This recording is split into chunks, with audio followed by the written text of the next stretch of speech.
Ma laga yaabaa adigoo dhex mushaaxaya bartaada baraha bulshada gaar ahaan meesha loo yaqaano ama abka loo yaqaano Facebook kana daawanaya muuqaallo aad ku cajab geliya markaa aadna ka heshay oo aad jeclaysatay inaad degsato balse ma aqoon weyday siyaabooyin badan oo aad ku degsato sad u jeedaan waa kana muuqaaladan ayaad ka heli kartaa tusaale kale muuqaalkan oo kale inaad degsato ayaa rabtaa waxaad tagaysaa sidaas dhibcood ayaad soo furaysaa waxaad leedahay copy link dhaxdaad kaga baxaysaa waxaad tagaysaa barta Chrome-ka loo yaqaan ama browser ama Google-ha meeshii markaa kii kugu jira daaqad cusub ayaan furanaynaa daaqad cusub new tab ayaan leenahay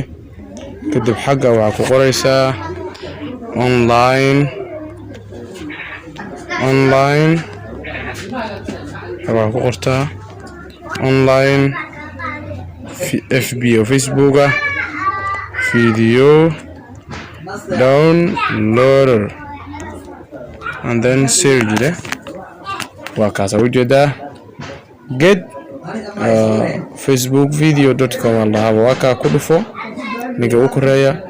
URL-ka ama ko linkiga soo ku beesta xagga dhigo riix kadib baasti ku dheh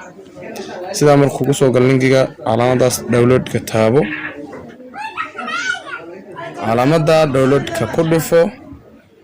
and then waxa ku soo baxay waa kana waxa lahay HD ma ku degsanaysaa audio hadaa rabtid cod ahaan cod kaliya waa degsan kartaa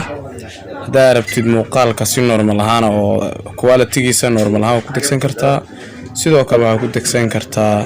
HD-ga sida muuqaalka oo quality fiican ayuu leeyahay ku degsan kartaa in HD aan leeyahay and then waa ku dhifanaya saw igu soo daarbo kaliya ku siinaa saddex dhibcood ayaan furayaa and then download ayaan leeyahay waa kana downloading xagga korodad ka aragtiin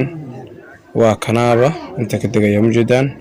markuu dego qaybtada galeriga ayuu ku gali doonaa